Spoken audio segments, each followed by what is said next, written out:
We are up to the 15th chapter of the book of Shoftim. We're in the middle of the story of the enigmatic and fascinating character Shimshon.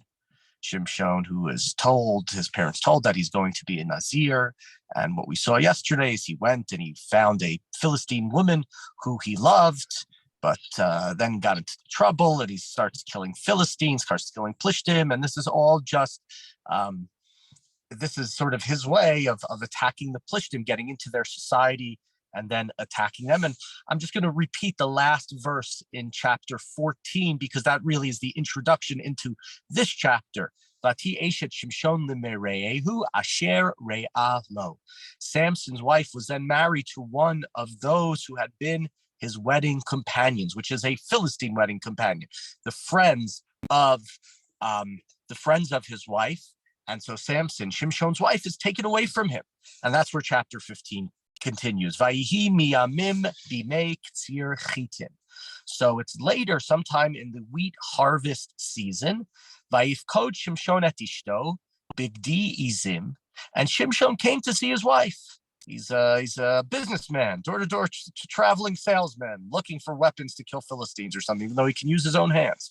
Vayomer avoa el ishti ha-chedra. He said, I'm going to go into, her room, into her chamber. V'lo natno aviha lavo. But her father would not let Shimshon enter into her bedroom, her wing, whatever it was. He's not able to go and see her. Vayomer aviha. And her father tells Shimshon why. Amor amarti ki sano sneata vetnena lemereyecha. He said, I thought I was certain that you hated us, that you hated her, right? You disappeared, you killed all the friends. And why did that all happen? Because his wife told the friends, if you remember the last chapter, he made this riddle and then had a bet with them, and they figured out the riddle only because they threatened Shimshon's wife. They were going to burn her and her house down. And so she nagged him, and he told her the riddle, the answer, the honey from the bee, the strength of the lion. And so her father says to Shimshon, I thought you were done with her. I thought you hated us. So I gave her to somebody else. And he says, Halo achota haktana tova mimena tehina lecha tachteha. Great thing that her father says. But you should just know her younger sister, she's better. She's more beautiful than her. So just, let her be your wife instead. The Shimshon's sort of current former father-in-law doesn't want trouble. He knows this is a man of superhuman strength. He's heard the stories at this point, and so he wants to appease him. He wants to pacify him. I'll give you a different woman. But Shimshon is trying to always cause more trouble, a provocateur, in order to attack the Philistines, which we'll get back to a little bit again. Shimshon, Niketi apami plishtim, ki oseh ani imam ra. And Shimshon says, now the Philistines can have no claim against me because they have done harm to me, right? I'm not interested. You guys, you Philistines didn't treat me properly, and now I'm going to do something back to you. And what does it say here? Vayelech Shimshon vayilkot 300 shu'alim. Shimshon went and he took 300 foxes, and there are debates. Foxes, jackal, who knows what it is? He's taking 300 animals. Vayikach lapidim, and he took torches. Vayifen zanav el zanav, and he tied their tails together. All the 300, one to the next, the tails were tied together. Vayasem lapid echad ben shnei haznavot batavech, and he placed a torch between each pair of tails. So a couple of things we'll talk about here. One, fire. We've talked about the theme of fire from the get-go, the flames that are made, the sacrifice from the husband, from Manoach, and then the angel that talks about how Shimshon's going to be born goes up in the flames. His name Shemesh, the sun, is right. And in the last chapter, the threat to his wife that we're going to burn you. And here fire again is being used. And so fire, right? It's fire is something that can provide warmth, shelter, helping, keeping people alive. And it can also be a disaster. It can also, of course, cause tremendous amount of destruction. So that's number one. And it's just thinking about Shimshon as well. He's a man. Is he saving Israel? Is he destroying the Plishtim, how do we look at him? How do we see him? And further, in part, in answering that question, yesterday we talked a lot about how this was from God. God wanted him to marry this woman so he can get into a situation where he fights against the Plishtim. But Shimshon's fighting against the Plishtim. It doesn't seem like he's trying to save Bnei Israel. What's going on is personal vendettas. You guys, you tricked my wife into giving you the answer. He goes, kills 30 Philistines so he can get the clothing for them.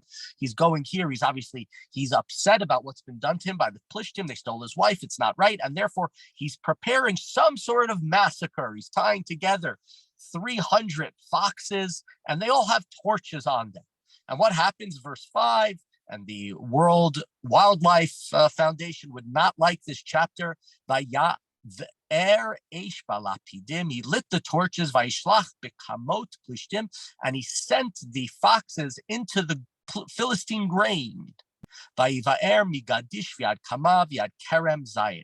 he set fire, these foxes with the fire, they set fire to the grains, to the vineyards, to the olive trees. He is destroying their crops. Vayomer Plishtim. The Plishtim say, Mi asazot. How did this fire happen? This had to be arson. Vayomru Shimshon Chatan Hatimni. It was Samson, the son-in-law of the Timnites. They still consider him the son-in-law, even though apparently he's not the husband anymore. Ki lakach et ishto vayitna lemerei ehu vayalu Plishtim vayisrafu ota v'et aviha ba'esh. So what do the Philistines do? They're told, and one tells the other, it's because of Shimshon, because his wife was taken away. So what do? They go up to his wife and her house, and they burn their house down. And so here, fire, destruction, killing is leading to more destruction, but more so when in the last chapter, when Shimshon told this riddle, right, the threat to his wife, which he had to, pluck the answer out for the 30 of his friends, lest they lose a bet, they threatened to burn her and burn her house down. And despite her getting the answer, what ends up happening is her house is burnt down anyway. The destruction happens. It's a very sad sort of thing. She tries to get out of it, but it doesn't help. Vayomer lahem Shimshon. And Shimshon said to them, Im ta'asun kazot, ki im nikamti bachem v'achar echtal. Samson said, is this how you act? You're going to take revenge? I was avenging what you did to me, right? You're going one step further. I will not stop. And again, revenge. It doesn't sound like he's trying to save Bnei Israel. What he's trying to do is kill Philistines because he has a personal vendetta, and that's the complication here. He's outside of the society. He's a Nazir. He's not part of Bnei Israel. We talked about he has to be different. He has to be a different type of leader. They don't have a leader. They're not calling out to God. There's no salvation.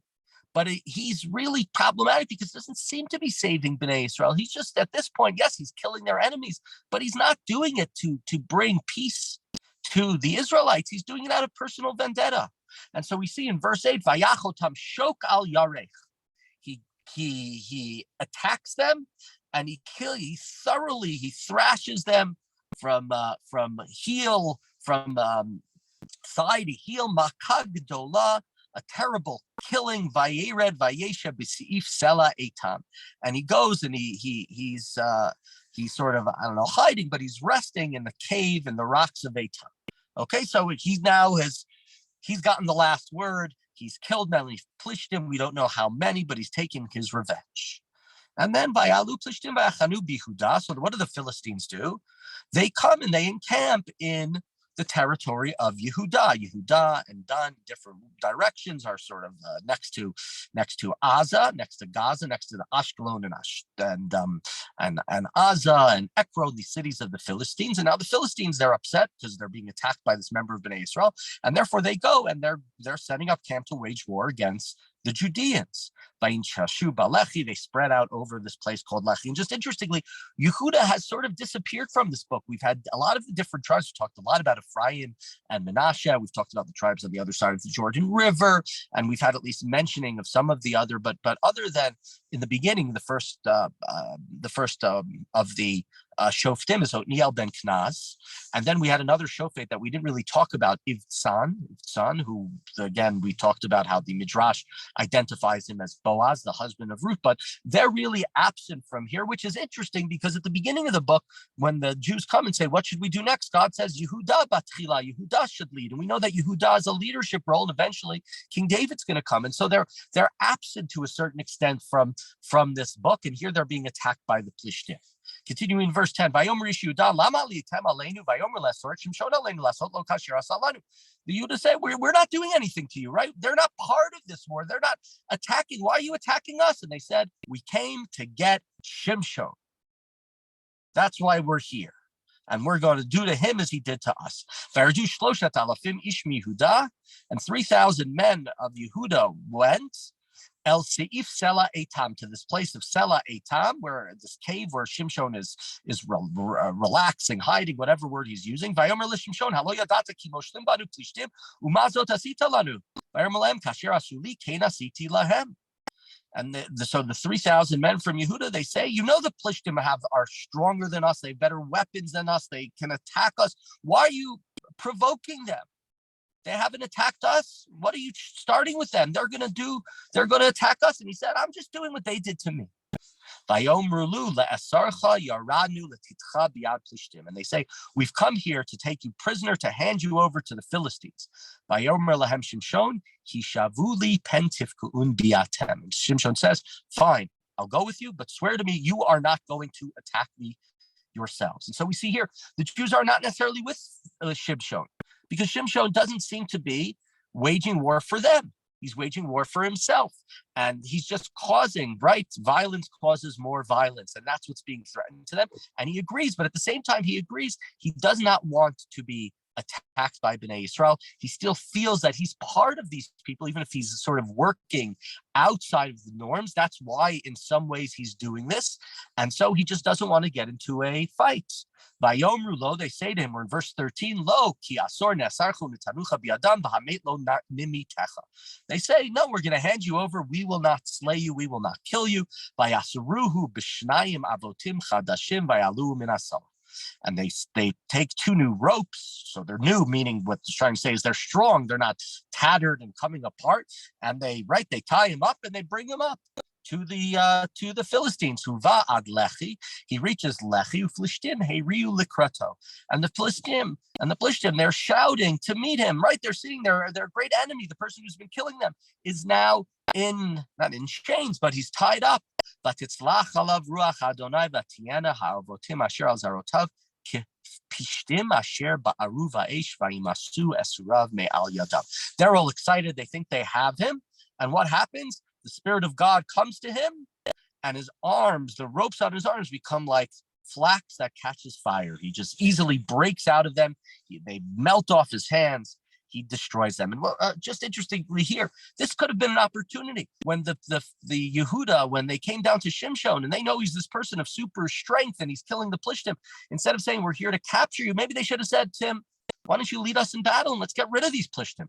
And when they come to capture him and he agrees to it, maybe you should have said to them, let me lead you in battle. I could destroy these Plishtim and we could get rid of them.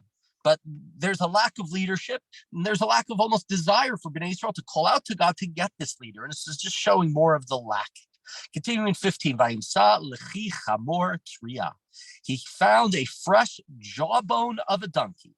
Vayishlach yado, he takes out his hand, vayikacheha, and he grabs it, vayachba elef ish, and with it he goes and he kills 1,000 men. Vayomer Shimshon belechi hachamor chamor rat tayim belechi hachamor hikiti elef ish. And he always says these somewhat poetic things. He says, with the jaw of an ass, mass upon mass, with the jaw of an ass, I have slain 1,000 men. Right? So the jaw is allowing me to destroy mass. It's allowing me to destroy 1,000 men. And here, just one thing to point out, God sort of gave him the strength. God got him out of the ropes. He doesn't say anything about God. It's all I did with the jaw of an ass. I have slain 1,000 men. And when he finished talking, and maybe this is a result of his talking, he just threw down the jawbone. And he called it Ramat Lechi, the place of the jawbone. But all of a sudden he's fat. He's so thirsty. And here finally he calls out to God.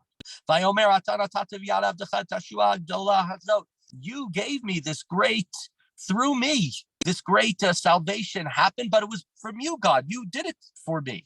Now should I die of thirst and fall into the hands of the uncircumcised? And we mentioned, right, this is the word that's used. Uncircumcised is the pejorative way that his parents called the Philistines. So it's interesting here that Shimshon is calling them as well. So again, he's going back to the God of Israel. The Philistines are the Arelim. They're the uncircumcised. They're the barbarians, whatever word we want to use for them, is sort of how he's describing them. God split open a hollow, right? A machtesh hagadol, the big crater. God sort of makes a crater.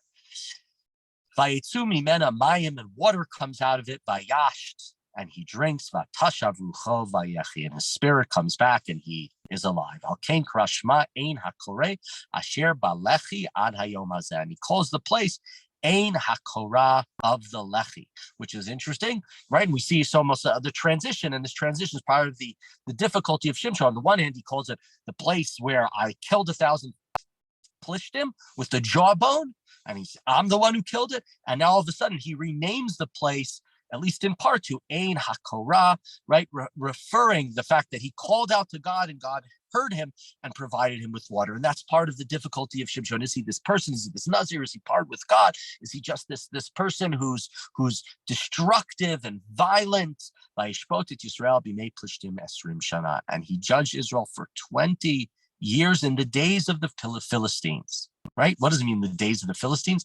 The Philistines are still in control of Israel. Yes, he's having his victories. Yes, he's killing them. Maybe he's keeping them from really attacking Bnei Israel because of these defeats, but it's still Yemei Plishtim.